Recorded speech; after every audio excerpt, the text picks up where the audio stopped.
ஓம் நமோ பகவதே வாசுதேவாய. நாராயணம் நமஸ்கிருத்ய நரம் செய்வம் நரோத்தமம் தேவீம் சரஸ்வதிம் வியாசம் ததோ ஜெயமுதிரேத்.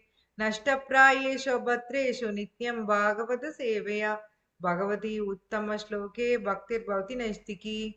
உபதேசாமிர்தம் பதம் 1 ஸ்லோகா படிக்கிறேன். वाचो वेगं मनसक्रोधवेगं जिह्वा वेगं उदरोपस्थवेगं एतान् वेगान् यो विषयेद धीर सर्वाम् अभिमां पृथ्वीं सशिष्यात्. யாரோ ஒருத்தர் மொழிபெயர்ப்பு படிங்க, அப்ப நம்ம எங்க விட்டோமோ அங்கிருந்து படிக்கணும். மொழிபெயர்ப்பு ஃபர்ஸ்ட் படிங்க. யார் படிக்கிறீங்க? ஹரே கிருஷ்ணா. ஹரே கிருஷ்ணா. படிங்க மாதாஜி. ஹரே கிருஷ்ணா. மொழிபெயர்ப்பு மற்றும் பொருளுரை வழங்கிய பக்தி வேதாந்த சுவாமி ஸ்ரீல பிரபுபாதுக்கு ஜெய். ஜெய். பேச்சின் தூண்டுதல், மனதின் தூண்டுதல், கோபத்தின் தூண்டுதல் மற்றும் நாக்கு, வயிறு, பாலுறுப்பு ஆகியவற்றின் தூண்டுதல்களை சகித்துக் கொள்ளக்கூடிய நிதான புக்தியுடையவர் உலகம் முழுவதும் சீடர்களை ஏற்பதற்கு தகுதி வாய்ந்தவராகார். ஹரே கிருஷ்ணா. அடுத்து பேஜ் நம்பர் 8. உங்களுக்கும் அப்படிதான் இருக்கும்னு நினைக்கிறேன். ஆமாங்க மாதாஜி. ஸ்ரீல பக்தி சித்தாந்த சுவாமி 7 எண்டுல இருந்து ஆரம்பிக்கிறது மாதாஜி. இல்லைங்க மாதாஜி, நமது 7ல இருந்து நமது பௌதிக சிந்தனை. அதான் மாதாஜி. அதுதான் படிங்க. ஸ்ரீல பக்தி சித்தாந்த சரஸ்வதி தாக்கூர் உபதேசாமிருதத்திற்கான அனுவிருத்தி என்னும் தமது விளக்க உரையில் பின்வருமாறு எழுதியுள்ளார். பேச்சின் தூண்டுதல், மனதின் தூண்டுதல், உடலின் தூண்டுதல் ஆகிய 3 வகையான தூண்டுதல்களும் நம்முடைய பௌதிக அடையாளத்தினால் உருவாக்கப்படுகின்றன. இந்த 3 வகை தூண்டுதலுக்கு ஜீவன் பலியாகும் பொழுது அவனது வாழ்க்கை அமங்கலமாகின்றது. அத்தகு தூண்டுதல்கள் அல்லது உந்துதல்களை கட்டுப்படுத்த பயில்பவன் தபஸ்வி, தவத்தை பயில்பவன் எனப்படுகிறான். இத்தகைய தவத்தினால் பரமபுருஷ பகவானுடைய வெளிப்புற சக்தியான பௌதீக சக்தியிடம் பலியாவதிலிருந்து ஒருவன் தப்பிக்கலாம். நாம் பேச்சின் தூண்டுதல் என்று குறிப்பிடும் பொழுது அருவவாதிகளான மாயாவாதிகளின் பேச்சு, கர்மகாண்டம் எனப்படும் பலநோக்கு செயல்களில் ஈடுபட்டவர்களின் பேச்சு, கட்டுப்பாடின்றி வாழ்வை அனுபவிக்க விரும்பும் பௌதீக மக்களின் பேச்சு முதலிய பயனற்ற பேச்சுகளை குறிப்பிடுகின்றோம். அவர்களுடைய பேச்சுகளும் இலக்கியங்களும் பேச்சின் தூண்டுதலுக்கு தெளிவான உதாரணங்களாகும். பல்வேறு மக்கள் அபத்தமாக பேசுகின்றனர், பயனற்ற நூல்களை எழுதி தள்ளுகின்றனர். இவை யாவும் பேச்சினுடைய தூண்டுதலின் விளைவே. இந்த சுபாவத்தினை முறியடிப்பதற்கு நம்முடைய பேச்சினை கிருஷ்ணரை சார்ந்த விஷயங்களை நோக்கி நாம் திசை திருப்ப வேண்டும். இது ஸ்ரீமத் பாகவதத்தில் இருக்கட்டும். இது வரைக்கும் பார்த்திடலாம். ஹரே கிருஷ்ணா. ஹரே கிருஷ்ணா. ஃபர்ஸ்ட் ஸ்லோகா நம்ம என்ன பார்த்துட்டு வரோம் அப்படின்னா, தூண்டுதல். நமக்கு மனுஷனா பிறந்தவங்க எல்லாருக்குமே பாத்தீங்கன்னா, ஒன்ஸ் நம்ம பேசி பழகிட்டோம் அப்படின்னா, நம்ம எந்த ஒரு இடத்துல போனாலும் நம்ம அங்க பேசணும், நாம அங்க இருக்கிறோம் அப்படிங்கறது எல்லாருக்கும் காமிக்கிறதே பேச்சுதான் இல்லைங்களா? நீங்க ஒரு இடத்துக்கு போறீங்க, நீங்க அமைதியா இருந்துட்டு அமைதியா வந்தீங்கன்னா நீங்க வந்தீங்கன்னு கூட யாருக்குமே தெரியாது. ஆனா நீங்க போய் எல்லாத்தையும் பேசுனீங்க, எல்லாத்தையும் இது பண்ணீங்கன்னா அவங்க ஒருத்தர் வந்தாங்க அப்படின்னு நம்ம பதிவு பண்றோம் இல்லைங்களா? பேச்சுங்கிறது நம்மளை வெளிப்படுத்திக்கிறதுக்கான ஒரு டூல் அப்படின்னு சொல்லலாம் இல்லையா? நம்ம என்ன நினைக்கிறோம், அடுத்தவங்களை பத்தி நம்ம என்ன நினைக்கிறோம், அவங்கள்ட்ட எப்படி பழகணும்னு நினைக்கிறோம், இது எல்லாத்தையும் வெளிப்படுத்தக்கூடிய ஒரு கருவி பேச்சு. நீங்க எப்படிப்பட்டவங்க, நீங்க எப்படிப்பட்டவங்கன்னு தெரிஞ்சுக்கிறது கூட நீங்க பேசுற விஷயத்த தெரிஞ்சுக்குவாங்க இல்லைங்களா? நீங்க ரொம்ப அகங்காரத்தோட இருக்கீங்களா, இல்ல ரொம்ப அமைதியா இருக்கீங்களா, பணிவா இருக்கீங்களா, அறிவா இருக்கீங்களா, முட்டாளா இருக்கீங்களா? பிரபுபாத் சொல்லுவாரு, ஒருத்தன் வாயை திறக்காத வரைக்கும் முட்டாள்னு யாருக்குமே தெரியாது அப்படின்ட்டு இல்லைங்களா? வாயை திறந்தோம்னா தான் முட்டாள்னு தெரியும். அந்த மாதிரி பேச்சுதான் தீர்மானிக்குது நீங்க யாரு. ஒருத்தர் உங்களை பத்தி ஒரு முடிவுக்கு வர்றதுக்கு உங்க பேச்சு முக்கியமான காரணம். சோ அந்த பேச்சோட நம்மளால அந்த உந்துதலை கட்டுப்படுத்தவே முடியாது. பாத்தீங்கன்னா நாம நினைச்சிட்டு இருக்கிறப்பவே இங்க சில சமயம் டபக்குன்னு வார்த்தை விழுந்துரும் இல்லையா? அதனாலதான் நினைக்கிறதே பார்த்து நினைக்கணும்னு சொல்லுவாங்க. நீங்க என்ன நினைக்கிறீங்களோ அடுத்த செகண்ட் உங்க நாக்கு அதை டெலிவர் பண்ணிட்டு இருக்கு உங்களை அறியாம. எப்ப நீங்க யோசிச்சீங்க அது எப்ப வெளியே உங்களுக்கே தெரியாது. சில சமயங்கள்ல சில வார்த்தைகள் நாம சொல்லக்கூடாது அப்படின்னு நம்ம நினைச்சிருப்போம். ஆனா நம்மளே அறியாம அந்த சூழ்நிலையில நம்ம சொல்லியிருப்போம் இல்லைங்களா? ஆமாங்க மாதாஜி. நேரங்கள்ல நம்ம பேசணும்னு நினைச்சிருப்போம். ஆனா நம்மளுக்கு என்னமோ அந்த டங் டைன்னு சொல்லுவாங்கல்ல, நாக்க யாரோ கட்டி போட்ட மாரி, அந்த இடத்துல திடீர்னு நம்மளால பேச முடியாம போயிரும். அமைதியா நின்றுப்போம். பேச வேண்டிய இடத்துல பேசாம இருப்போம். பேசக்கூடாத இடத்துல பேசியிருப்போம். சோ பேச்சுங்கிறது நமக்கு வந்து நண்பர்கள உருவாக்கி குடுக்கும். அதே சமயம் எதிரிகளையும் உருவாக்கி கொடுக்கும். இல்லையா? பகவத்கீதையில கிருஷ்ணா சொல்றாரு, அனுத்வேகம் கரம் வாக்கியம். சோ உன்னோட பேச்சு எப்படி இருக்கணும்னா, இனிமையா இருக்கணுமாமா.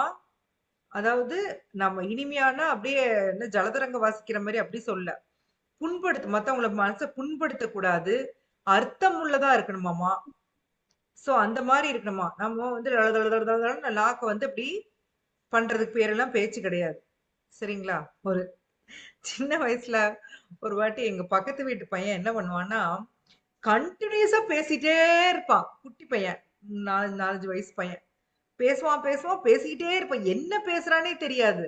அவன் வாயிலருந்து பபன்னு வந்துகிட்டே இருக்கும். கன்டினியூஸா வரும். நான் எப்புட்றா இப்படி வாய் ஓயாம பேசுற? அப்படின்னு சொல்லி கேட்பேன். ஆனா அதுல ஒண்ணுமே புரியாது. ஒரு அர்த்தமும் புரியாது. ஆனா பேசிட்டே இருப்பான். நீங்க பார்த்திருப்பீங்க இல்லீங்களா? குழந்தைங்க அந்த மாரி பேசுறத? பபபால பப தபப பபன்னு என்னமோ பேசிட்டே இருக்கும். ஆமா மாதாஜி. ஏதோ ஒண்ணு பேசிட்டே இருப்பாங்க. ரொம்ப பேசுறாப்படி இருக்கும் அவங்களுக்கு. ஆமா. கேட்கறவங்களுக்கு மழலை நல்லா இருக்கும். மழலைன்னு சொல்லி நம்ம ரசிப்போம். நான் கூட ஒரு வாட்டி உங்க வீட்ல சொன்னேன்னு நெனைக்கிறேன். அவன் ஒரு வாட்டி தத்தினிக்கா, தத்தினிக்கா அப்படின்னான். என்னடா தத்தினிக்கா? கத்திரிக்காயாடா? அப்படின்னா. இல்ல தத்தினிக்கா அப்படின்னா. என்ன நாங்களும் என்னென்னமோ கேட்டு பார்த்தோம். கடைசியா பார்த்தா அது ரஜினிகாந்தாமா. தத்தினிக்கா தென்னைப்பா.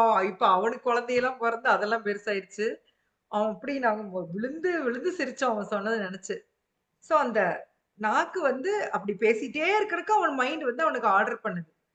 பெண்களும் அப்படிதான். பேசாம இருந்தா பெண்களுக்கு பைத்தியமே பிடிச்சிரும். சோ இந்த பேச்சு கூட எப்படி இருக்கும்னு ஆச்சாரியா சொல்லித் தர்றாரு பாருங்க. பேச்சின் உந்துதல். இத கண்ட்ரோல் பண்ணுமாம். நான் பேசணும் அப்படின்னு நினைக்கிற உந்துதல வந்து நான் வந்து அடக்கணுமாம். அப்பதான் அதான் வந்து ஒரு தீராவுடைய ஒரு ஒரு குவாலிட்டி அப்படின்னு சொல்லி சொல்றாங்க. சோ நாம எப்படி வந்து அஹ், எது வந்து இந்த மூணையும் உற்பத்தி பண்ணுது அப்படின்னு சொல்லி பக்தி சித்தாந்த சரஸ்வதி அவர் சொல்றாரு. அதாவது பேசணும் அப்படிங்கிற வேகம், மனசோட வேகம், உடலோட வேகம். சோ மனசோட வேகம் பாத்தீங்கன்னா பயங்கர ஃபாஸ்ட். மனசு வந்து இங்க நிக்கும். இங்க இப்ப அட் பிரசன்ட் எங்கிட்ட நீங்க பேசிட்டு கேட்டுருக்கீங்கன்னா நம்ம மைண்ட் வந்து எங்கேயோ செவ்வாய் கிரகத்துக்கு கூட போயிட்டு வந்துரும். பயங்கர ஸ்பீடா வேலை செய்யும் இல்லைங்களா? டக்கு டக்கு டக்கு டக்கு டக்கு டக்கு நீங்க யோசிச்சது வந்து ஒரு பேனாவா இருக்கும். ஆனா உங்களுக்கு என்ன சொல்ல, இந்த பேனா வந்து நான் வந்து அவனுக்கு அப்ப குடுத்தேன். அவன் எனக்கு அத திருப்பி குடுக்கல. அவன் வந்து அப்படி மோசம். அவன் எனக்கு சின்ன வயசுல எனக்கு இப்படி பண்ணான், அப்படி பண்ணான். உங்களோட ஃபிளாஷ்பேக் நீங்க ஓட்டிட்டே போயிரும். உங்க ஸ்கூல் டேஸ்க்கு கூட உங்கள ஓட்டிட்டு போயிரும். ஒரே ஒரு பேனா தான் இருக்கும் அங்க. உங்க மைண்ட் வந்து எவ்வளவு ஃபாஸ்ட்டா உங்கள இழுத்துட்டு போகுது பாருங்க. இன்னும் ஒரு நாள் நீங்க கவனிச்சு பாருங்க. நம்ம சாண்டிங் பண்றப்போ உங்களுக்கு தெரியும். நம்மள வந்து அப்படியே ஒரு ரன்னிங் ரேஸ்ல இழுக்கிற மாதிரி இழுத்துக்கிட்டு ஓடுது மைண்ட் எங்கேயோ தர தர தரன்னு. சம்பந்தமே இருக்காது. ஒரு சில சமயம் போயிட்டே இருக்கும் மாதாஜி. போயிட்டே இருக்கும். போயிட்டே நினைவுகள் போயிட்டே இருக்கும். போயிட்டே இருக்கும். நல்லா நம்ம கனவு கண்டுட்டே தூங்கிட்டு இருப்போம் உட்காந்துக்கிட்டு சாண்டிங் பண்ணிட்டு. அந்த அளவுக்கு வந்து நம்மள வந்து மைண்ட் வந்து கண்டிஷன் பண்ணும். மைண்டோட ஸ்பீடெல்லாம் நீங்க நினைச்சு கூட பார்க்க முடியாது. சோ அந்த மைண்ட கண்ட்ரோல் பண்றது அப்படிங்கிறதெல்லாம் வந்து எவ்வளவு பெரிய விஷயம் இல்லையா? அர்ஜுனா அலறாரு. வீசுற காத்த கூட அடக்கிடுவாரு கிருஷ்ணா. ஆனா என்னால மனச கண்ட்ரோல் பண்ண முடியல. அதுக்கு பகவான் என்ன ஆன்சர் குடுக்குறாரு? என்ன ஆன்சர் குடுத்தாரு? ஞாபகம் வருதா? 6ஆம் அத்தியாயத்துல. மனதை அடக்க சொல்லி அட்வைஸ் சொல்லுவாங்க. மனதை அடக்கி ஜபம் பண்ணணும். அதான் அது எப்படி பண்றது அப்படின்னு பகவான் வந்து க்ளூ குடுப்பாரு அர்ஜுனாக்கு. கடமையை செஞ்சுக்கிட்டு ஆனா வந்து பகவான் மேல 6ஆம் அத்தியாயத்துல சஞ்சலம் ஹி மன கிருஷ்ணான்னு சொல்லி அர்ஜுனா சொல்லுவாரு. அப்போ வந்து அடுத்த ஸ்லோகாலேயே வந்து கிருஷ்ணா சொல்லுவாரு, கஷ்டம்தான் அர்ஜுனா. ஆனா இந்த ரெண்டையும் பண்ணினா அது பண்ண முடியும் அப்படின்னு ஒரு 2 க்ளூ குடுப்பாரு. அது என்னது? என்ன பண்ணா மைண்ட கண்ட்ரோல் பண்ண முடியும்? கண்டுபிடிச்சிட்டாங்க நாளைக்கு. உங்களுக்கு வந்து ஹோம்ஒர்க். பயிற்சியினாலும் பற்றின்மையாலும் அதை கண்ட்ரோல் பண்ணணும். Hare Krishna, super, very nice, very nice. எப்படி கண்டுபிடிச்சீங்க? அடுத்த ஸ்லோகம் பார்த்தேன் மாதாஜி. ஹரே கிருஷ்ணா. சஸ்பென்ஸ் வைக்கலான்னு பார்த்தேன், உடச்சு விட்டீங்க. பயிற்சி பற்றின்மை. அப்ப மைண்ட் எப்படி அடக்க முடியும்? பயிற்சி. பிராக்டிஸ் பை பிராக்டிஸ்னால பற்றின்மை. பற்றின்மை, டிட்டாச்மெண்ட். பற்றின்மையை வளர்த்துக்கணும், பயிற்சி பண்ணணும். அது மூலம்தான் மனதை அடக்க முடியும். பகவானே க்ளூ கொடுத்துட்டாரு. நான் எப்படி மைண்ட் எடுக்கிறது, நான் எப்படி மைண்ட் எடுக்கிறது, நான் எப்படி மனசு அடக்கிறது அப்படின்னா இப்படிதான் அடக்கணும். வேற வழி கிடையாது. தானா வந்து அடங்கி உட்கார்ந்துக்கணும் நம்ம எதிர்பார்க்க கூடாது. நாம ஒரு முயற்சி பண்ணணும். முயற்சி பண்ணி கொஞ்சம் கொஞ்சமா நம்மளுடைய கண்ட்ரோலுக்கு கொண்டு வரும். சரிங்களா? ஸோ உங்களுக்கு கோபம் பத்தி நம்ம இன்னைக்கு டீட்டெயிலா பார்த்தோம். ஸோ அதே மாதிரி உத்தர உபஸ்த வேகம், பால் உறுப்புகளுடைய வேகம், இது எல்லாம் வந்து இது எல்லாத்துக்கும் மூல பாயிண்ட் என்ன அப்படின்னு பாத்தீங்கன்னா, நம்ம பௌதீக சிந்தனை தான் வந்து உற்பத்தி பண்ணுது அப்படின்னு சொல்லி பக்தி சித்தாந்த சரஸ்வதி தாகூரா சொல்றாரு. என்னுடைய பௌதீக சிந்தனை, நான் வந்து இந்த உலகத்தை அடக்கி ஆளணும், இந்த உலகத்தை நான் என்ஜாய் பண்ணணும், அதுதான் இது எல்லாத்தையும் தூண்டுதாமா. சரிங்களா? ஈவன் பாத்தீங்கன்னா நீங்க நரசிம்மர் படம் பார்த்திருந்தீங்கன்னா தெரியும். திதி அவங்க வந்து ஒரு நல்ல சேஸ்ட் லேடி, நல்ல குடும்பத்து பொண்ணு. ஆனா அவங்க வந்து அவங்க ஹஸ்பண்ட் கஷ்யப்பட்ட வந்து உடனே நாம இப்ப உடலுறவு வச்சுக்கணும், எனக்கு வந்து பொறுக்க முடியலன்னு அவங்க கெஞ்சுறாங்க. அவங்களால அது வந்து அவங்களால அதை அடக்கவே முடியல. இத்தனைக்கும் ஒரு நல்ல பெண்மணி, அவங்க ஒன்றும் ஒரு வேற ஒரு தப்பான பெண்மணி கூட கிடையாது, ஒரு குடும்பத்து பெண். சோ இது வந்து ரொம்ப ரொம்ப கஷ்டம். நம்ம அவங்களுடைய மைண்ட், அவங்களுடைய பௌதீக சிந்தனை, அவங்க வந்து இந்த உலகத்தை என்ஜாய் பண்ணணும்னு நினைக்கிற அந்த டெண்டன்சி என்ன பண்ணுதுன்னா, வெக்கத்தை விட்டு ஹஸ்பண்ட் கெஞ்ச வைக்குது.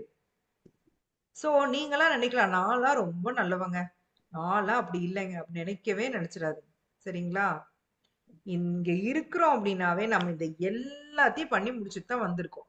இந்த பௌதிக உலகத்துல இருக்கோம்னா பல கோடி ஜென்மமா என்னென்ன கண்ட்ராவி பண்ணணுமோ பண்ணிட்டு தான் இங்க வந்து உட்கார்ந்துருக்கோம். இப்போ வந்து நல்லவங்களாட்டம் நல்லா திலக் போட்டு வந்து உட்கார்ந்துருக்கோம். ஆனா வந்து இது எல்லாத்தையும் நாமளும் கோ த்ரூ பண்ணிட்டு தான் வந்திருக்கோம். ஸோ அப்போ நம்மளுடைய என்ஜாயிங் டெண்டன்சி என்ன பண்ணும்னா, நீ பண்றது அவங்களுக்கு என்ன சொல்லி தருது மைண்டு, நீ பண்ற தப்பே இல்லை, உன் ஹஸ்பண்ட் தானே, கேளு அப்படின்னு தூண்டுது அவங்கள. அவரு சொல்றாரு வேண்டாமா, அந்த டைம் சரியில்லை, முடியாது, நான் இப்பவே நான் உனக்கு வந்து வேணும். இதுதான் வந்து நமக்கு நாமே தோண்டிக்கிற சவக்குழி.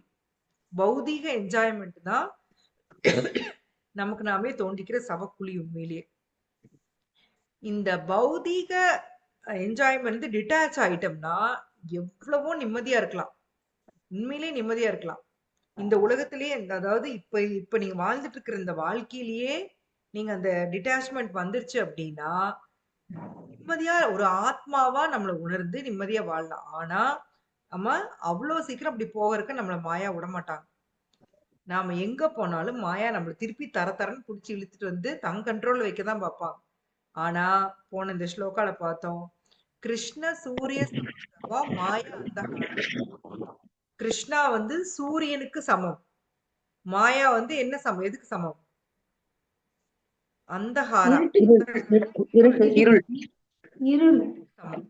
சோ நீங்க இருட்டுல இருக்க போறீங்களா, சூரியனோட வெளிச்சத்துல இருக்க போறீங்களா, நம்ம தான் முடிப்பாங்க. சோ இந்த பௌதீக அட்டாச்மெண்ட் எனக்கு வேணுமா இல்ல கிருஷ்ணா வேணுமா, ரெண்டே சாய்ஸ் தான். கிருஷ்ணா வேணுமா இது வேணுமா, ரெண்டுல ஏதோ ஒன்னதான் சூஸ் பண்ணணும். நாம வந்து விவரமா ரெண்டையும் அப்படியே புடிச்சுக்கலான்னு பாக்குறோம், ஆனா நடக்காது. ஏதோ ஒன்னதான் சூஸ் பண்ணி ஆகணும். எனக்கு கிருஷ்ணா வேணும்னா கிருஷ்ணா தான் அதுதான் அந்த தீர்மானமா இருக்கணும். இல்லையா உனக்கு பௌதீக என்ஜாய்மெண்ட் வேணுமா, கிருஷ்ணா கவலையே பட மாட்டார்.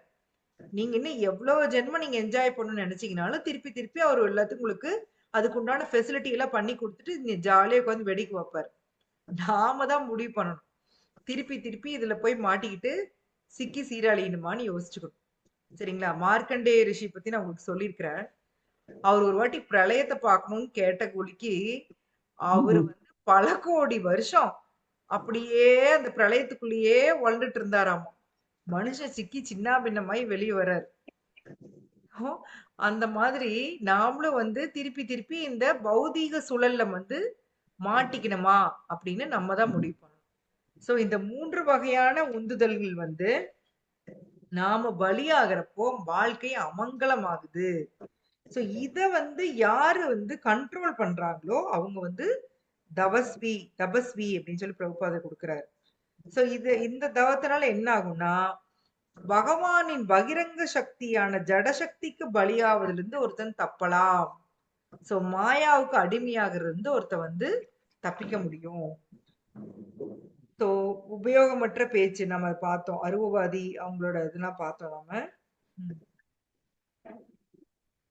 ஓகே. சோ உபயோகம் இல்லாம பேசுறதோட நூல்களையும் எழுதுறாங்க அப்படின்னு சொல்லி பிரபுபாதர் கொடுத்திருக்காரு. ஓகே, இந்த பாகவத ஸ்லோகால இருந்து யாராவது படிங்க. படிங்க மாதாஜி, நீங்களே படிக்கணும். படிங்க படிக்கலாம் மாதாஜி. படிங்க. இது ஸ்ரீமத் பாகவதத்தில் 1.5.10-11 பின்வருமாறு விளக்கப்பட்டுள்ளது. நாயத் வசஸ் சித்திரபதம் ஹரேர் யக்ஷோ ஜகத் பவித்ரம் ட்ரக் ருணீத கர்ஹிசித் தத் வாயசம் தீர்த்தம் உஷந்தி மானசா நாயத்ர ஹம்சா நிரமந்த்யுஷி ஷயா. முழு பிரபஞ்சத்தின் சூழ்நிலையையும் தூய்மைப்படுத்துபவர் பகவான் ஒருவரே. அந்த பகவானின் பெருமைகளை வர்ணிக்காத வார்த்தைகளை சாதுக்கள் காகங்களுக்குரிய தீர்த்தமாக கருதுகின்றனர்.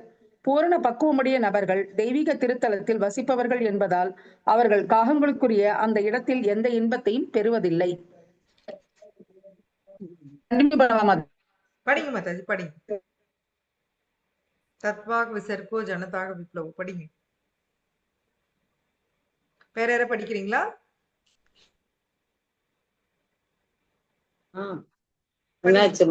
படிக்கலையா? பத்மா மாதாஜி என்னாச்சு, மியூட் ஆயிட்டீங்க? நீங்க படிக்கிறீங்கன்னு நினைச்சு நாங்க வெயிட் பண்ணிட்டு இருக்கோம். படிக்கிறேன் மாதாஜி. தத்வாக் விசர்கோ ஜனதாக விப்ளவோ யஸ்மின் பிரதிஷ்லோகம் அபத்தவத்யவி நாமான் யனந்தஸ்ய யக்ஷோங்கி தானியத் ஸ்ருண்வந்தி காயந்தி கிருணந்தி சாதவக. அதே சமயம் எல்லையற்றவரான முழுமுதற் கடவுளின் தெய்வீக நாமம், ரூபம், குணம், லீலைகளை பற்றிய உன்னதமான விளக்கங்களை கொண்ட இலக்கியம் வழி தவறி முறையற்று வாழும் மனிதர்களிடையே புரட்சிகரமான மாற்றத்தை ஏற்படுத்தக்கூடியதாகும். இத்தகைய தெய்வீக நூல்களில் தவறுகள் இருந்தாலும் அவை நேர்மையான தூய மனிதர்களால் கேட்க படிக்க ஏற்கப்படுகின்றன. முடிவு என்னவெனில் பரமபுருஷ பகவானுடைய பக்தி தொண்டை பற்றி பேசினால் அப்போது பயனற்ற அபத்தமான பேச்சிலிருந்து நம்மால் விலகி இருக்க முடியும். நமது பேசும் சக்தியை கிருஷ்ண உணர்விற்காக மட்டுமே பயன்படுத்துவதற்கு நாம் எப்போதும் முயல வேண்டும். ஹரே கிருஷ்ணா. இருங்க மாதாஜி, ஹரே கிருஷ்ணா. இது வரைக்கும் கொஞ்சம் பார்த்தலாம். இதுக்கப்புறம் அடுத்ததுக்கு போகுது. சோ இதுல பார்த்து சோ பாகவத ஸ்லோகம் இது எந்த பாகவத்துல எந்த இடத்துல நடந்துச்சு அப்படின்னு யாருக்காவது ஏதாவது க்ளூ இருக்கா? உங்களுக்கு தெரிஞ்சிருக்க வாய்ப்பு இல்லைன்னு நினைக்கிறேன். வா, சூப்பர், கண்டுபிடிச்சிட்டீங்க. எப்படி கண்டுபிடிச்சீங்க? இப்பதான் பாகவதம் இப்ப ஒரு 2-3 மாசமா கேக்குறாங்க மாதாஜி. Very nice. புக் வேற பக்கத்துலயே வச்சிருக்கேன், பாகவத புக்கு. அந்த நம்பரை பார்த்துட்டு உடனே எடுத்தாங்க Mataji. Very nice. Yes, Vyasar நாரதர்ட்ட புலம்புறாரு இல்லையா? அப்போ நாரதர் சொல்றாரு, ஏன் எனக்கு மன நிம்மதி இல்லைன்னு சொல்றப்ப நாரதர் சொல்றாரு, நீ பகவானுடைய பெருமைகளை வந்து நீ வந்து பேசல, அந்த பெருமைகளை விவரிக்காத வார்த்தைகள் வந்து தத் வாயசம் தீர்த்தம் உச்சந்தி மானச. சோ நீ இந்த மாதிரி வந்து பகவானுடைய பெருமைகள் பேசாத இடம் வந்து காக்கைகள் கூடுற இடம் மாதிரியாமா, குப்பம் வேடாமா, அதுக்கு சமமா. ஆனா உண்மையான அந்த ஆன்மீகவாதிகள் வந்து ஹம்சம் மாதிரி, அன்னப்பறவை மாதிரி. அவங்க என்ன பண்ணுவாங்க? அன்னப்பறவை என்ன பண்ணும்? பாலும் தண்ணியும் தனித்தனியா பிரிச்சு. சோ அது எது குடிக்கும்? நல்லது எது கெட்டது எதுன்னு பாகுபடுத்தி பாக்குற குணம். சுத்தமான பாலை குடிக்கும் இல்லையா? தண்ணி பிரிச்சுட்டு பால் மட்டும் குடிக்கும். அந்த மாதிரிதான் தூய பக்தர்கள் வந்து பகவானுடைய பெருமைகளை மட்டுமே வந்து கேட்கறதுக்கு இதா இருப்பாங்களே ஒழிய மத்த விஷயங்கள், பௌதிக விஷயங்களை அவங்க கேட்க தயாரா இருக்க மாட்டாங்க. அவங்களுக்கு அதுல எந்த விதமான இன்பமும் கிடைக்காது அப்படின்னு சொல்லி நாரதர் சொல்றாரு. அதுலயே அதோட கண்டினியூஷன் தான் அடுத்த ஸ்லோகாவும். அந்த மொழிபெயர்ப்பு படிக்கட்டுங்களா மாதாஜி? அதானே இதுல வந்திருக்கு, அதே மொழிபெயர்ப்பு தான் இதுல இருக்குன்னு மாதாஜி. சரிங்க மாதாஜி. அதேதான் அதுல இருக்கு. அதான் மொழிபெயர்ப்பு தான் இருக்கு. அதே சமயம் பகவானுடைய நாமம், ரூபம், குணம், லீலை இத பத்தி சொல்ற அந்த இலக்கியம் வந்து கொஞ்சம் முன்ன பின்ன இருந்தாலும், அதுல குறைகள் இருந்தாலும், அது வந்து மனிதர்களுடைய வாழ்க்கையில வந்து ஒரு பெரிய மாற்றத்தை ஏற்படும். இது வந்து பக்தர்கள் வந்து இது கேட்பாங்க, படிப்பாங்க அப்படின்னு சொல்லி சொல்றாரு நாரதர். அதனால அந்த மாதிரி ஒரு நூலை நீ எழுது அப்படின்னு சொல்லி வியாசர்கிட்ட மோட்டிவேட் பண்றாரு. முடிவு என்னன்னா, பகவானுடைய நாமம், ரூபம், குணம், லீலை இத பத்தி தான் பேசணுமா. வேற எத பத்தி நாம வந்து பேசக்கூடாதுன்னு பிரபுபாதர் கொடுக்குறாரு. எஸ், நெக்ஸ்ட் வேற யாராவது படிங்க. நிலையற்ற அந்த இருந்து படிங்க. சஞ்சலமான மனது. நான் படிக்கட்டுங்களா மாதாஜி? படிங்க மாதாஜி. சஞ்சலமான மனதின் கிளர்ச்சிகளை பொறுத்தவரையில் அவை 2 வகையாக பிரிக்கப்பட்டுள்ளன. ஒன்று அவிரோத பிரீதி அல்லது கட்டுப்பாடற்ற பற்றுதல் எனப்படுகிறது. மற்றொன்று விரோத யுக்த குரோத அல்லது விரக்தியினால் எழக்கூடிய கோபம் எனப்படுகிறது. மாயாவாத கொள்கைகளை பின்பற்றுதல், கர்மவாதிகளின் பலன் நோக்கு செயல்களை நம்புதல், லௌகீக ஆசைகளை அடிப்படையாக கொண்ட திட்டங்களின் மீதான நம்பிக்கை ஆகியவை அவிரோத பிரீதி எனப்படுகின்றன. பொதுவாக ஞானிகளும் கர்மிகளும் பௌதீக திட்டங்களை தீட்டுவோரும் கட்டுண்ட ஆத்மாக்களின் கவனத்தை கவர்கின்றனர். ஆயினும் இந்த பௌதீகவாதிகளால் அவர்களது திட்டங்களை நிறைவேற்ற இயலாது. அவர்களது உபாயங்கள் ஏமாற்றமளிக்கும் போது அவர்கள் கோபமடைகின்றனர். பௌதீக ஆசைகளின் ஏமாற்றத்திலிருந்து கோபம் எழுகிறது. அதுபோலவே உடலின் தூண்டுதல்களையும் 3 பிரிவுகளாக பிரிக்கலாம். நாவின் தூண்டுதல், வயிற்றின் தூண்டுதல், பாலுறுப்பின் தூண்டுதல். இந்த 3 புலன்களும் உடலில் ஒரே நேர்கோட்டில் அமைந்திருப்பதை காணலாம். உடலின் உந்துதல்கள் நாவிலிருந்து தொடங்குகின்றன. பிரசாதத்தை மட்டும் உண்பதற்கு நாவினை பழக்குவதன் மூலமாக நாவின் தூண்டுதல்களை கட்டுப்படுத்த முடிந்தால் அப்போது வயிறு மற்றும் பாலுறுப்பின் தூண்டுதல்கள் இயல்பாகவே கட்டுப்படுத்தப்படும். இது தொடர்பாக ஸ்ரீல பக்தி வினோத தாகூர் கூறுகிறார். ஷரீர் அவித்யாஜால ஜடேந்திரிய தாகே காலே ஜீவே பேலே விஷேதாகரே தாரமத்தியே ஜிஹ்வா அதி லோபமய சுதுர்மதி தாகே ஜேதா கடின சம்சாரே கிருஷ்ண படத்யாமய கரிபாரே ஜிக்வா ஜெய ஸ்வபிரசாத அன்னதில வாயி சேயி அன்னாமிருத காவோ ராதா கிருஷ்ண குண காவோ பிரேமேடாக சைத்தன்ய நிதாயி. எம்பெருமானே, இந்த பௌதிக உடல் அறியாமையின் மொத்த வடிவமாகும். புலன்களோ மரணத்தை நோக்கி அழைத்துச் செல்லும் வகைகளாக உள்ளன. நாங்கள் எப்படியோ பௌதிக புலனின்பக் கடலில் விழுந்து விட்டோம். எல்லா புலன்களிலும் நாக்குதான் மிகவும் பேராசை கொண்டதும் கட்டுப்படுத்த முடியாததுமாகும்.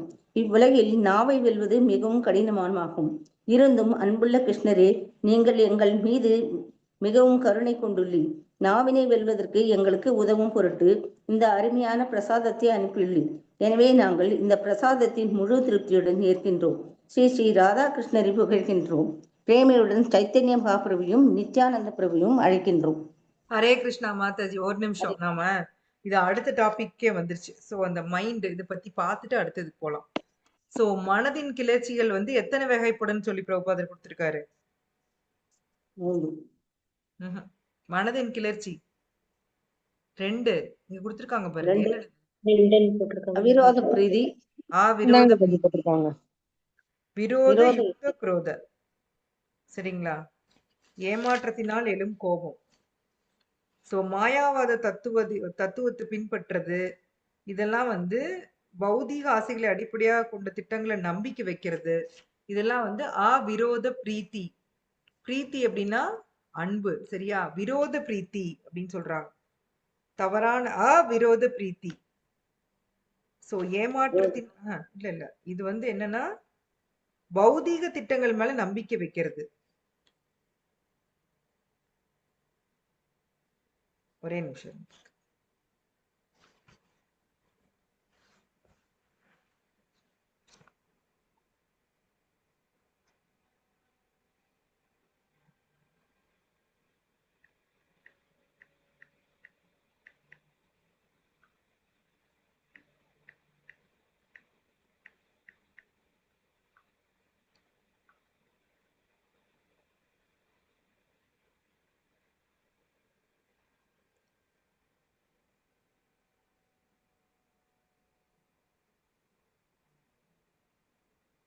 கட்டுப்பாடே இல்லாத பற்று. அதே தான் திருப்பி குடுக்குறாங்க. பிரபுபாதரோட இதுல பார்த்தேன்.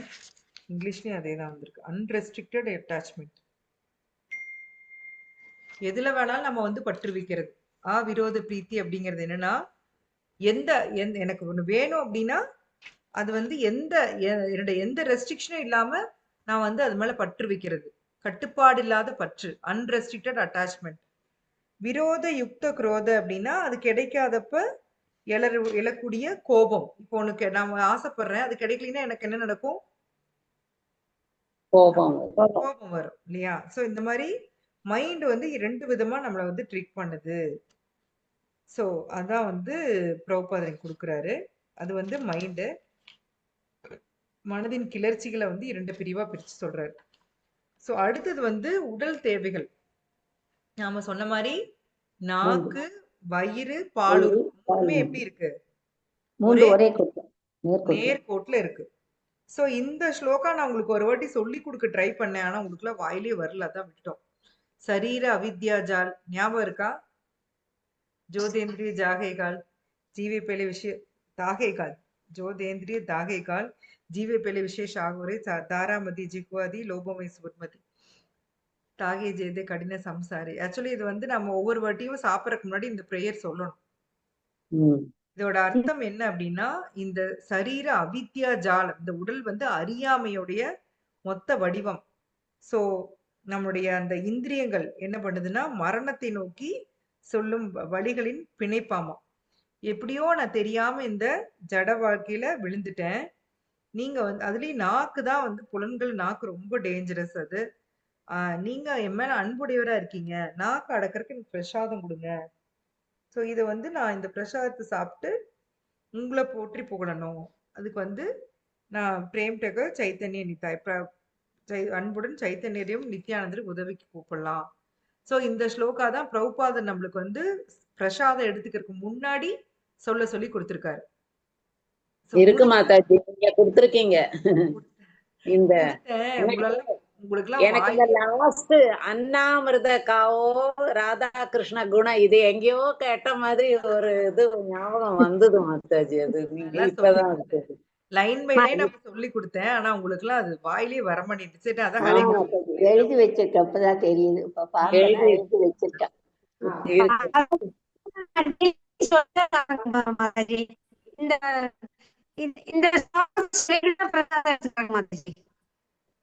மாதாஜி நீங்க ஒண்ணுமே கேட்கல. ஸ்லோகம் சொல்லி பிரசாதம் எடுத்துக்கணுமான்னு கேக்குறேங்க. ஆமா, பிரசாதம் சாப்பிடறதுக்கு முன்னாடி எல்லாருமே பிரசாதம் சாப்பிடறதுக்கு முன்னாடி இந்த ஸ்லோகா சொல்லிட்டு தான் இஸ்கான்ல நம்ம சாப்பிடுவோம். அப்படி நான் முடிஞ்சா எல்லாருமே இதை மனப்பாடம் பண்ணுங்க. நான் அப்ப சொன்னேன். முடியலன்னா ஹரே கிருஷ்ணா சொல்லி சாப்பிடுங்க, அவ்வளவுதான். சரிங்களா? சோ நாக்கினுடைய அந்த உந்துதல் பத்தி பிரபுபாதர் பேசிட்டு இருக்காரு.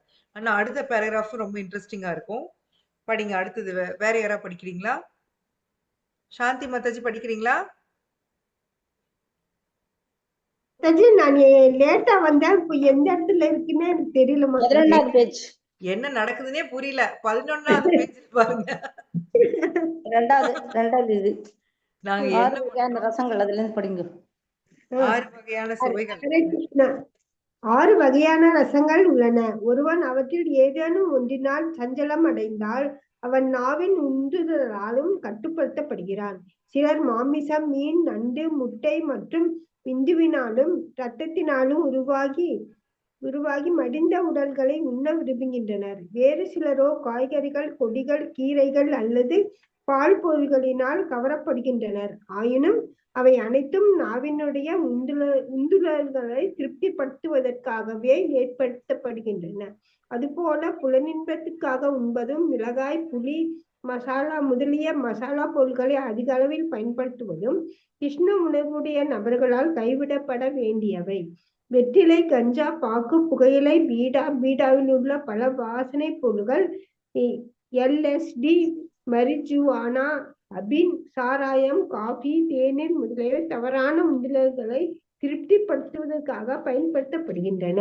கிருஷ்ணருக்கு அர்ப்பணிக்கப்பட்ட பிரசாதத்தை மட்டுமே ஏற்றல் என்னும் பழக்கத்தை நாம் பின்பற்றினால் மாயைக்கு பலியாவதிலிருந்து விடுபடுவது சாத்தியமாகும்.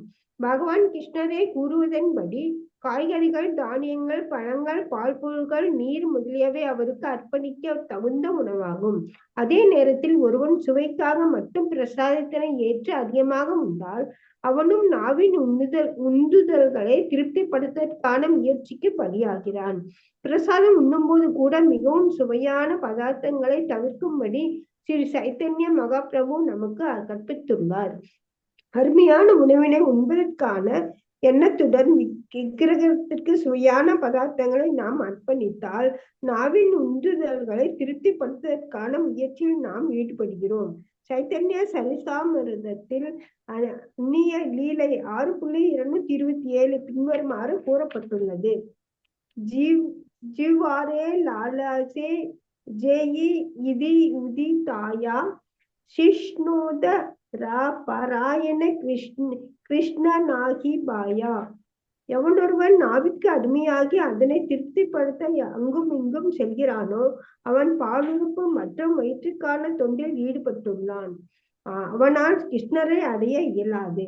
முன்னரே குறிப்பிட்டது போல நாக்கு, வயிறு, பாலுறுப்பு ஆகியவை ஒரே கோட்டில் அமைந்துள்ளன. அவை ஒரே பிரிவை சார்ந்தவை. சைத்தன்ய மகாபிரபு கூறியுள்ளார், பால நாகா இபே ஆரா பாலா நா பரிபே. மிகவும் சுவையான உணவை உண்ண வேண்டாம், பகட்டான ஆடைகளை அணிய வேண்டாம். சைத்தன்ய சரிதாமிர்தம் அந்நியம் லீலை 6.236. இந்த கூற்றின்படி இருங்க இது வரைக்கும் பார்த்தல. நான் நிறைய போறதுனால விளக்கம் கொடுத்துட்டு போறதுதான் பரவாயில்ல. ஓகேங்களா? சோ 6 வகையான சுவை இருக்கு. 6 வகையா என்னென்ன சொல்லுங்க? நாக்குக்கு 6 வகையான சுவைகள் இருக்கு. என்னென்னது? இனிப்பு, காரம், துவர்ப்பு, கசப்பு. இனிப்பு, துவர்ப்பு. சோ இந்த கொஞ்சோண்டு ஒரு சதை பிண்டம், இந்த நாக்கு, இதுக்கு அடிமையாய் தான் இன்னைக்கு உலகமே என்ன ஆயிடுது, கெட்டு சீரழிஞ்சிட்டு இருக்குது இல்லைங்களா? எதை வேணாலும் திங்கிறாங்க, என்ன வேணா திங்கிறாங்க. ஐயோ அம்மா, எந்த கறி வேணா சாப்பிடுறாங்க. எதையா அந்த காமெடியில வந்த மாதிரி காக்கா பிரியாணி போட்டாலும் சாப்பிடுறாங்க, எதை போட்டாலும் சாப்பிடுறாங்க இல்லைங்களா? கறின்னு ஒண்ணு இருந்தா போதும். சைனீஸ் எல்லாம் புழு எல்லாம் சாப்பிடுறாங்க மாதாஜி. எல்லா கருமத்தையும் சாப்பிடுறாங்க. அதுவும் அப்படி இருக்காங்க. கவுச்சி அந்த ஆக்சுவலா பாத்தீங்கன்னா அந்த கறியை வெட்டுறப்ப அந்த ஸ்மெல் அடிக்குது இல்லைங்களா? அந்த ஸ்மெல் போறதுக்காக ஓவர் மசாலா அதுக்கு போடுறாங்க இல்லைங்களா? இல்லைன்னா எப்படி சாப்பிட முடியும்? நாத்தம் அடிக்கும்ல. ஓவர் அதுக்கு மசாலா போட்டு எல்லாத்தையும் எண்ணெயில பொரிச்சு அத சாப்பிட்டா நம்ம வயிறு என்ன ஆகும் யோசிச்சு பாருங்க. ஐயோ அம்மா நலரா. மேகாலயா, அசாம்ல எல்லாம் நாயை திங்கிறாங்க. அப்படி அதுதான் உங்களுக்கு எல்லாம் கோட்டை சாப்பிடுறதோட அதுதான் அவங்களுக்கு ரொம்ப கௌரவமானது அப்படின்னு சொன்னாங்க மன்மதிஜி. நம்மள புலையன் நம்ம அதாவது சூத்திரரோட கீழே வச்சிருக்கோம். அவங்க அதுதான் பெருமை. பிரபுபாதர் சண்டாளன் புலையன் சண்டாளன் சொல்றாரு. அப்படி வச்சிருக்கிறோம் அங்க. ஆனா அத கௌரவம் சில கேஸ்டுக்கு அது அலௌடு. அவங்களுக்கு மேபி அங்க அதான் உணவா இருக்கலாம் மாதாஜி, அதனால அவங்களுக்கு அது அலௌடு. அவங்க அப்படி இருக்கிறவங்க கூட ஹரே கிருஷ்ணா சொன்னா பகவான்கிட்ட வரலான்னு தான் பிரபுபாதர் கொடுக்குறாரு. சோ அந்த நாவின் திருப்திக்காக நாக்குக்கு என்ன வேணா கொடுக்க நம்ம தயாரா இருக்கோம். அதுக்காக வேண்டி யார வேணா அதுக்கு பணம் வேணும் இல்லையா? நல்லா என் நாக்க திருப்தி பண்ணா நிறைய பணம் வேணும். அதுவும் என்னமோ இவ்வளோண்டு டிஷ் எல்லாம் 1000 ரூபாய் 2000 ரூபாய் 5 ஸ்டார் ஹோட்டல் எல்லாம் பாத்தீங்கன்னா ஒரு சின்ன பிளேட்ல துளியோண்டு கொண்டு வைப்பான். அது 2000 3000 பில் போட்டு வச்சிருப்பாங்க இல்லைங்களா? அப்படின்னு கேள்விப்பட்டிருக்கேன், நான் பார்த்தது இல்ல. சோ அந்த மாதிரி அதுக்கு அதுக்கு நிறைய பணம் தேவை. அந்த மாதிரி போய் என்ஜாய் பண்ண பணம் தேவை. அந்த பணத்தை நான் எப்படி வேணாலும் யார் வேணாலும் ஏமாத்தி நான் எப்படி வேணாலும் நான் சம்பாதிக்கலாம். இன்னைக்கு கலியுகத்துல இப்படிதான் போயிட்டு இருக்கு. என்னுடைய நாக்க திருப்திப்படுத்துறதுக்கு தான் பட்டாத பாடு மக்கள் படுறாங்க. சோ காய்கறிகள், கீரை இது கூட எல்லாமே நாவை திருப்திப்படுத்துதான் சொல்லிக்கிறேன். இறந்து போன உடல்களின் வடிவாக ஏற்கப்படுகின்றன. சோ ரொம்ப அதிக அளவுல மசாலா விஷாலி சொல்றாங்க அது சாப்பிட்டுருக்காங்களா அந்த 5 ஸ்டார் ஹோட்டல்லாம். அதிகமா பணம் இருக்குமாமா. ஆனா அது வந்து டேஸ்டாவே இருக்காது. அந்த அந்த பீஸா பீஸா படம் ஒண்ணு வந்துச்சு இல்லையா? கஷ்டப்பட்டு போராடி கடைசியா அந்த பசங்க 2 அந்த பீஸா வாங்கி சாப்பிட்டு, இதுக்கு நம்ம ஆயா சுடுற ஊத்தாப்பமே நல்லா இருக்கும்டா அப்படின்னு சொல்லு. இல்லைங்களா? அது மாதிரி நாம நாவின் திருப்திக்காக வெரைட்டி நமக்கு தேவைப்படுது. அதுக்கு வந்து நெறைய மசாலா போடுறோம். இதெல்லாம் கூட தப்பு அப்படின்னு சொல்லி பிரபுபாதர் குடுக்குறாரு பாருங்க. புளி, காரம் ரொம்ப அதிகமா சாப்பிடக்கூடாதாம். அதே மாரி இந்த வெற்றிலை, பாக்கு, அந்த போதைப் பொருள் இது எல்லாமே தவறு அப்படின்னு சொல்லி பிரபுபாதர் குடுக்குறாரு. சோ பகவானுக்கு குடுத்த படைச்ச உணவின் மீதி நம்ம சாப்பிட பழகிட்டோம்னா, மாயையிலிருந்து நம்ம வந்து விடுபட முடியும்.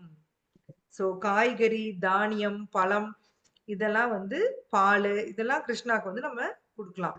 இல்லைங்களா? அவர் சொல்றாரு இல்லையா? என்ன சொல்றாரு பகவத்கீதையில? தனக்கு என்னென்ன குடுக்கலாம்னு சொல்றாரு? பத்ரம் புஷ்பம் பலம் தோயம். பத்ரம் புஷ்பம் பலம் தோயம். சோ பிரசாதத்தை கூட அளவுக்கு அதிகமா சாப்பிடக்கூடாதாமா. பிரபுபாதா இங்க குடுத்துட்டாரு ஒரு லைன். சோ பிரசாதத்தை அளவுக்கு அதிகமா சாப்பிடுறவங்களுக்கு ஒரு செக் வச்சுட்டாரு. அதையும் ஆக்சுவலி நம்ம உண்மையிலேயே நீங்க எல்லாருமே சொல்லுங்க. நம்ம எதுக்காக நம்ம சாப்பிடணும்? அது மாதிரி சொல்லுங்க. எனக்கு இது பசி கேள்வி. உடம்புக்காக உடம்பு வளர்றதுக்காக வாழறதுக்காக சாப்பிடணும். ஆனா நம்ம ருசிக்காக தான் சாப்பிடுறோம். உடம்பை வளர்த்தேன் உயிர் வளர்த்தேனே. உயிர் வளர்த்தேன். நம்ம உடம்பு டெய்லி நம்ம வந்து எந்திரிக்கிறோம். நம்ம ரொட்டீனா சில வேலை செய்யறோம். அதுக்கு நமக்கு என்ன தேவை? சக்தி, எனர்ஜி தேவை. அதுக்குதான் நம்ம வந்து சாப்பிடுறோம் இல்லைங்களா? அதுதான் சாப்பிடணும். அதுக்கு தான் சாப்பிடுறோம். எந்திரிச்சோடனையும் வேலை செய்யறதுக்கு எனக்கு ஏதோ ஒரு சக்தி தேவை. ஆனா என்ன ஆயிடுச்சுன்னா அது வந்து 2வது பட்சமா போயிடுச்சு.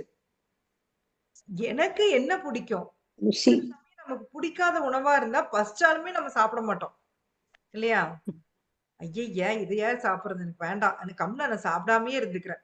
குழந்தைங்களாம் அம்மா ஏதாவது பிடிக்காம செஞ்சுட்டாங்கன்னா சாப்பிடாமயே ஸ்கூலுக்கு போயிடும் இல்லைங்களா? எனக்கு அது வேண்டாம். அந்த அளவுக்கு நம்ம வந்து அந்த நாக்குக்கு வந்து அடிமையா இருக்கிறோம். நாவை திருப்திப்படுத்துறது தான் நமக்கு பாதி நேரம் போயிட்டு இருக்கு.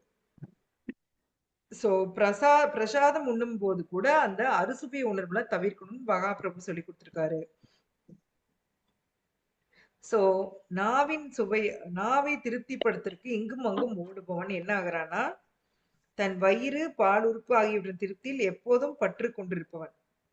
சோ நீ நாக்க திருப்திப்படுத்துற, அதுக்காக அங்கேயும் இங்கேயும் ஓடுற, வயிறு பால் உறுப்பு இதெல்லாம் திருப்திப்படுத்திட்டு இருக்கீங்கன்னா இப்படியே தான் திருப்தி பண்ணிக்கிட்டே இருப்ப. உனக்கு கிருஷ்ணா கிடைக்க மாட்டாரு அப்படின்னு சொல்லி மகாபிரபு சொல்றாரு. சைத்தன்ய சரிதாமத்தில் சொல்லப்பட்டிருக்கு. சோ மகாபிரபு என்ன சொல்றாருன்னா ஆடம்பரமான ஆடைகளை அணியக்கூடாது, மிகவும் சுவையான உணவுகளை உண்ணக்கூடாது. ஆடம்பரம் தேவையில்லை. எதுலயுமே ஆடம்பரம் தேவையில்லை. சில பேர் பாத்தீங்கன்னா பட்டு கூட உடுத்த மாட்டாங்க இல்லைங்களா? அது வந்து ஒண்ணு இந்த பட்டு குச்சியிலேருந்து எடுக்குதுன்னு பட்டு எல்லாம் உடுத்த மாட்டாங்க. அந்த மாதிரி கூட சில பேர் இருக்காங்க. அந்த மாதிரியும் இருக்காங்க. சோ தேவையில்லை. அவங்க வந்து அத அத அத போட்டு போய் தான் எனக்கு ஒரு கௌரவம் வரணும்னு அவசியம் இல்ல அப்படின்னு முடிவு போறாங்க இல்லைங்களா? சோ ஆடம்பர உணவு வகைகளும் தேவையில்லை. ஆடம்பர துணிமணியும் தேவையில்லை. இதை வந்து மகாபிரபு சொல்லியிருக்காரு. இந்த ஒரு பேராகிராஃப் படிச்சிடலாம். அப்புறம் டைம் அவ்வளவுதான் இல்லையா? இல்ல இன்னொரு பேஜ் ஒரே ஒரு பேஜ் மட்டும் படிச்சு இந்த பேராகிராஃப் மட்டும் படிச்சிடறேன். படிங்க. இந்த ஆராய்ச்சிக்கு ஏற்ப வயிற்று நோய்களால் துன்புறுபவர்கள் வயிற்றின் உந்துதல்களை கட்டுப்படுத்த முடியாதவர்களாக இருக்க வேண்டும். தேவைக்கு அதிகமாக நாம் உண்ண விரும்பும் போது தானாகவே பல அசௌகரியங்களை உண்டாக்கி கொள்கிறோம். ஆயினும் ஏகாதசி, ஜென்மாஷ்டமி முதலிய விரத நாட்களை அனுஷ்டித்தால் வயிற்று உந்துதலிலிருந்து நம்மால் விலக இயலும். பாலுறுப்பின் உந்துதலை பொறுத்தவரை முறையான பாலுறவு, முறையற்ற பாலுறவு என்று இருவகை பாலுறவுகள் உள்ளன. ஒருவன் சரியான பக்குவ நிலையை அடையும் போது அவன் சாஸ்திர விதிகளுக்கு ஏற்ப திருமணம் புரிந்து நல்ல குழந்தைகளை பெறுவதற்காக பாலுறுப்பை உபயோகிக்கலாம். அது சட்டபூர்வமானதும் தர்மத்துக்கு ஏற்றதும் ஆகும். இல்லையேல் பாலுறுப்பின் தேவைகளை பூர்த்தி செய்வதற்கு பல செயற்கை முறைகளை அவன் மேற்கொள்ளக்கூடும். பாலுறவை பற்றி நினைத்தல், திட்டமிடுதல், பேசுதல் அல்லது உண்மையிலேயே பாலுறவில் ஈடுபடுதல், செயற்கையான முறையில் பாலுறுப்பினை திருப்திப்படுத்துதல் முதலியவற்றை சாஸ்திரங்கள் தகாத பாலுறவு என வரையறுத்துள்ளன. ஒருவன் இத்தகு தகாத பாலுறவுகளில் ஈடுபடும் போது அவன் குடும்பஸ்தர்களுக்கு மட்டுமின்றி தியாகிகளுக்கும், அதாவது துறவு வாழ்வை மேற்கொண்டவர்களுக்கும் பொருந்தும். பிரேம விவர்த்த நூலின் 7வது அத்தியாயத்தில் ஸ்ரீ ஜெகதானந்த பண்டிதர் பின்வருமாறு கூறுகிறார். வைராகி மாதாஜி ஒரு நிமிஷம் இருக்கட்டும், ஒரே நிமிஷம். இதை ஒரு பேராகிராஃப் பார்த்துட்டு பிறகு டைம் இருந்தா அதுக்கு போகலாம், சரிங்களா? ஸோ வயிறு பத்தி சொல்றாரு பிரபுபாதர். நமக்கு இப்போ ஸ்டமக் அப்செட் ஆகுது அப்படின்னா நம்ம அந்த வயிற்றோட உந்துதலை வந்து கட்டுப்படுத்த முடியாம இருக்கோம். நம்ம தேவைக்கு அதிகமா சாப்பிட்றப்போ தானாவே என்ன ஆயிருது, அஜீர்ணம் வருது இல்லைங்களா? நைட்ல மிட் நைட்ல போய் நான்வெஜ் சாப்பிட்றது, எங்கேயாச்சும் போய் தேவையில்லாத இடத்துல உணவு, அந்த தேவையற்ற உணவை சாப்பிட்றது, அப்போ நம்மளுக்கு வந்து அஜீரண கோளாறுகள் வருது. ஸோ இந்த வயிறோட உந்துதலுக்கு நாம பலி ஆகக்கூடாது அப்படின்னு பிரபுபாதர் சொல்றாரு. ஸோ அதுக்காக தான் வந்து விரத நாட்கள் கொடுத்துருக்காங்க. ஏகாதசி, ஜென்மாஷ்டமி, இப்போ பார்த்தீங்கன்னா நாளைக்கு சொன்னேன் இல்லையா, நித்யானந்த திரையோதசி, நித்யானந்தருடைய பிறந்த நாள் நாளைக்கு. ஸோ இந்த மாதிரி விரத நாட்கள்ல விரதம் இருப்பது ரொம்ப ரொம்ப நல்லது. ஆக்சுவலா நீங்க வயிற்றுக்கு வந்து கொஞ்சமாச்சும் ஓய்வும் கொடுக்கணும். எப்ப பாரு அந்த வயிற்றுக்கு வேலை கொடுத்துட்டே இருக்கக்கூடாது, சரியா? இந்த விரத நாட்கள்ல தான் அந்த வயிற்றுக்கு வந்து ஒரு ஓய்வு, அது வந்து தன்னைத்தானே கிளீன் பண்ணிக்கிறதுக்கு ஒரு வாய்ப்பு. ஈவன் நீங்க பாருங்க, ஆயுர்வேதத்துல கூட சொல்றாங்க ஏகாதசி விரதம் இருக்கு சொல்லி. ஏன்னா அந்த ஒரு நாள் வந்து 15 நாளைக்கு ஒருக்கா அந்த நாள் வந்து தேவைப்படுது வயிற்றுக்கு ரீஜெனரேட் பண்ணிக்கிறதுக்கு. ஏன்னா எப்ப பாரு உப்பு, புளி, காரம் நம்ம உள்ள போட்டுட்டே இருக்கோம் இல்லைங்களா? அதனால வயிற்றுக்கு ஓய்வு தேவை. ஸோ அதுக்கு இந்த விரத நாளை யூஸ் பண்ணிக்கணும்னு பிரபுபாதர் சொல்றாரு. அப்ப என்ன ஆகும்னா நம்ம இந்த இதுல இருந்து விலகி இருக்க முடியும், அந்த வயிறோட உந்துதல்ல இருந்து நம்ம விலகி இருக்க முடியும் அப்படின்னு சொல்றாங்க. பாலுறுப்புகள் பத்தி பேசியிருக்காங்க. ஸோ 2 வகை, ஒண்ணு லீகல், இன்னொன்னு வந்து இல்லீகல். பகவான் வந்து பகவத்கீதையில ஒரு ஸ்டேட்மெண்ட் சொல்லுவார், இருக்கா ஞாபகம் இருக்கா? எந்த இது நான் சொல்லுவார் 7ஆம் அத்தியாயத்துல காமத்தை மன்மதன் நான் அப்படின்னு சொல்றது 10வது 7ஆம் அத்தியாயத்துல.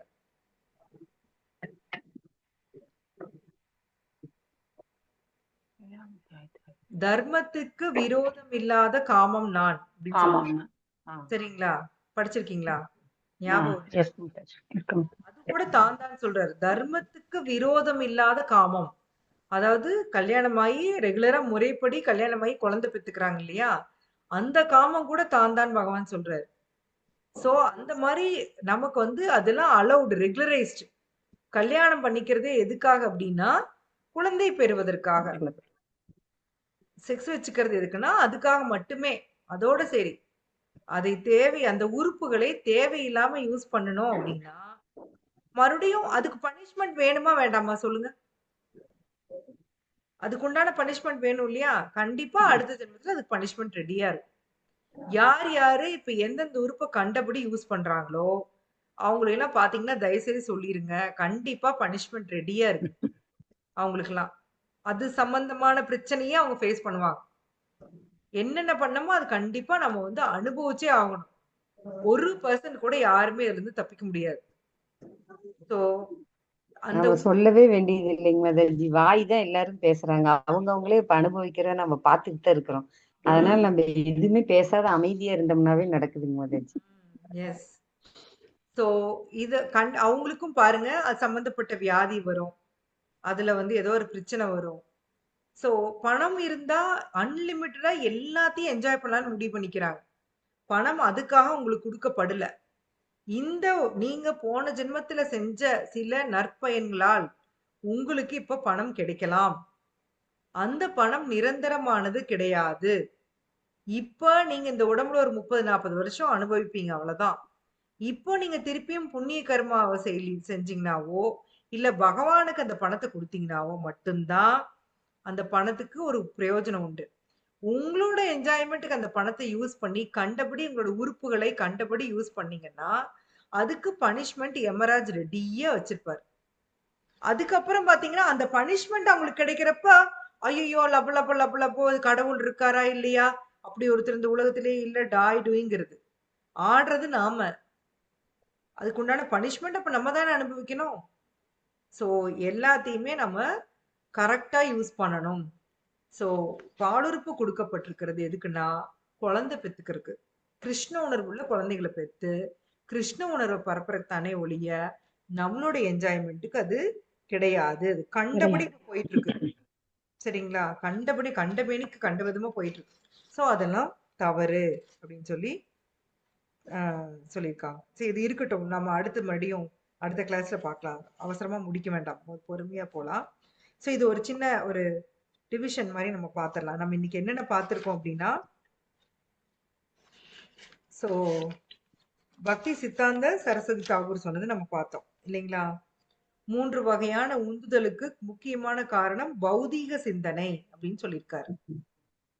அதுக்கு பேஸ் வந்து பௌதீக சிந்தனை அப்படின்னு சொல்லியிருக்காங்க. ஸோ இந்த பேச்சின் உந்துதல்களை நம்ம வந்து பொறுத்துக்கணும் அப்படின்னு சொல்லியிருக்காங்க. அதே மாதிரி பாகவத ஸ்லோகாவை வந்து காமிச்சு சொல்லியிருந்தாங்க. பக்தர்கள் வந்து எதோட கம்பேர் பண்ணியிருந்தாங்க அந்த ஸ்லோகால? பக்தர்கள் இல்லாதவர்கள் காகங்கள் போன்றவர்கள், பரம பக்தர்கள் வந்து பரமஹம்சம் அம்ச பறவை போன்றவர்கள் வந்து எங்க கூடும் ஆக்சுவலி? அது அழுக்கான குப்பையான இடத்துல தான் குப்பையில. அந்த மாதிரி பௌதீக விஷயங்கள் பண்ணிட்டு இருக்கிற பௌதீக மக்கள் கூடுற இடம் வந்து காகங்கள் ஒண்ணு கூடுற இடம் மாதிரியா. ஆனா பகவானுடைய பக்தர்கள் வந்து ஹம்சம் அன்னப்பறவை மாதிரி அவங்க கூடினாங்கன்னா என்ன பண்ணுவாங்கன்னா அவருடைய பெருமைகளை பத்தி மட்டுமே பேசுவாங்க, வேற பௌதீக விஷயங்களை பத்தி அவங்க பேசவே மாட்டாங்க. அடுத்த ஸ்லோகா என்ன சொல்லுச்சுன்னா, பகவானுடைய இந்த பெருமைகளை பாடுற பாடல்கள்ல குறை இருந்தாலும் அது பிரச்சனை கிடையாது. சரிங்களா. சோ தவறுகள் இருந்தாலும் அதை வந்து பக்தர்கள் பொருட்படுத்த மாட்டாங்க, அதை தொடர்ந்து படிப்பாங்க கேட்பாங்க அப்படின்னு சொன்னாங்க. சோ பேச்சின் தூண்டுதலுக்கு இதெல்லாம் சொல்லியிருந்தாங்க. மனதின் தூண்டுதல்களை 2 விதமா பார்த்தோம். விரோத பிரீத்தி, விரோத யுக்த கட்டுப்பாடற்ற பற்று, இன்னொன்னு ஏமாற்றத்தினால் எழும் கோபம். சோ இதெல்லாம் வந்து மனதினுடைய கிளர்ச்சி அப்படின்னு பிரபுபாதர் கொடுத்தாரு. அடுத்தது நாவின் தூண்டுதல். நாக்கு வந்து எப்படி நம்மளுக்கு வந்து எல்லாம் 3மே ஒரே நேர்கோட்டுல இருக்கு. அந்த நாக்கோட தூண்டுதல் அடக்கிறது எவ்வளவு கஷ்டம் அப்படின்னு சொல்லி நமக்கு வந்து சரீர அவித்யாஜால் பக்தி வினோத் தாகூர் சொன்ன அந்த போயம் வந்து பிரபுபாதர் கோட் பண்ணியிருந்தாரு. ஸோ 6 வகையான சுவைகள் இருக்கு. ஸோ இதுல வந்து நம்ம நாக்கை வந்து கண்ட்ரோல் பண்ணலின்னா என்ன நடக்கும், கிருஷ்ண உணர்வை மறந்துட வேண்டியதுதான் அப்படின்னு சைத்தன்ய மகாபிரபு நம்மளுக்கு சொல்லியிருக்காரு. அதுதான் நம்ம பார்த்தோம். அடுத்தது வயிறின் உந்துதல், அடுத்தது பாலுறுப்பின் உந்துதல். ஸோ இதெல்லாம் தான் நம்ம பார்த்தோம். ஓகேங்களா. ஸோ யாருக்காவது இதில் ஏதாவது சந்தேகங்கள் இருக்கா, ஏதாச்சும் கேட்கணுமா, டிஸ்கஸ் பண்ணணுமா, ஏதாச்சும் கொஞ்சம் நிறையா இன்னைக்கு பார்த்துட்டோம் பேஜஸ், ஏதாவது டவுட்ஸ் இருக்கா?